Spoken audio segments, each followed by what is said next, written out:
Bonjour, nous allons voir dans cette vidéo comment créer une question glisser-déposer sur texte sur Moodle.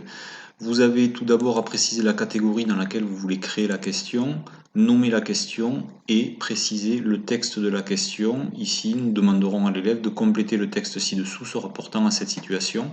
Ce type de question est une question type texte à trous. Donc vous avez dans les 3 dernières lignes de l'énoncé les 2 phrases avec les trous qui sont numérotées de 1 à 5 entre double crochets. La note par défaut sera laissée égale à 1, on gérera ces notes au moment de la création du quiz, et dans le feedback général, vous précisez la solution attendue. Ici, j'ai fait apparaître en gras le nom des unités, c'est-à-dire les trous que l'élève devra remplir. Le numéro d'identification est laissé vierge puisque nous nommons les questions de façon à pouvoir les classer correctement. Donc nous n'en avons pas besoin de ce numéro d'identification. Et ensuite, dans les choix 1, 2, 3, 4, 5, nous allons écrire nos unités, volt, ampère, ohm, seconde et hertz. Elles sont pour l'instant affectées toutes au groupe A. Nous verrons à la fin de la vidéo ce qu'il se passe quand on les affecte sur différents groupes. Je crée 2 unités qui n'interviennent pas, qui sont des unités qu'il ne faudra jamais utiliser, le watt et le joule, que je laisse aussi pour l'instant dans le groupe A. Vous avez la possibilité de cliquer sur réutilisable si vous voulez utiliser plusieurs fois une même réponse dans vos trous. Ici, ce n'est pas le cas, donc je ne coche jamais réutilisable.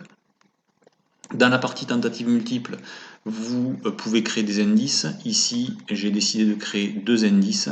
Le premier qui précise à l'élève que le symbole de la tension c'est grand V, et le deuxième qui répète le premier indice et qui précise que l'unité de la fréquence est de symbole HZ.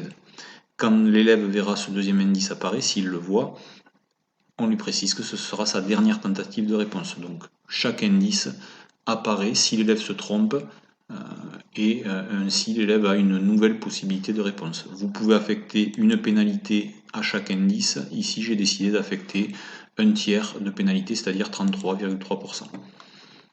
Une fois que tous ces champs sont créés, vous pouvez enregistrer pour créer la question. On va aller voir dans l'aperçu ce que cela donne. Vous avez l'énoncé avec le texte à trous qui apparaît en bas et donc vous avez des étiquettes à déposer sur les cadres. Donc on va déposer des étiquettes. On vérifie, la réponse est incorrecte, l'indice numéro 1 apparaît. On peut essayer une nouvelle réponse.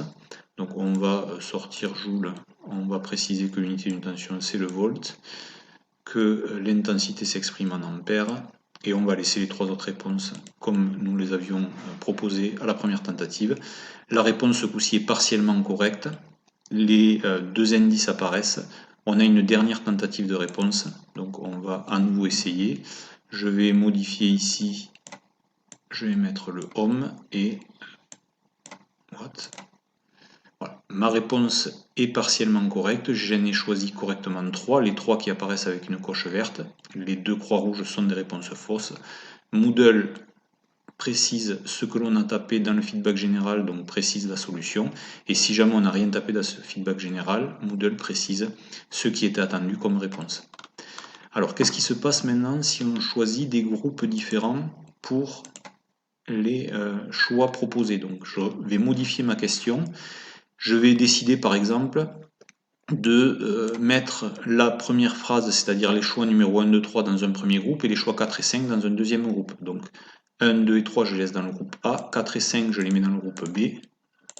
Et les 2 réponses fausses, watt et joule, que l'on n'utilisera jamais, j'en laisse une dans le groupe A, watt, et joule, je le mets dans le groupe B. Les indices, j'y touche pas, j'enregistre. Et si nous allons regarder maintenant la question, vous voyez que la première phrase, les 3 trous apparaissent avec des cadres blancs, et la deuxième phrase, les 2 trous apparaissent avec des cadres grisés, et on voit bien la différence aussi au niveau des étiquettes. Par exemple, si je choisis joule, je ne peux pas le mettre dans un cadre de la première phrase, je ne peux le mettre que dans la deuxième phrase. De même, ampère, je ne peux pas le mettre dans un cadre de la deuxième phrase, je ne peux le mettre que dans la première phrase. Voilà la différence quand on choisit groupe A et groupe B pour les réponses proposées.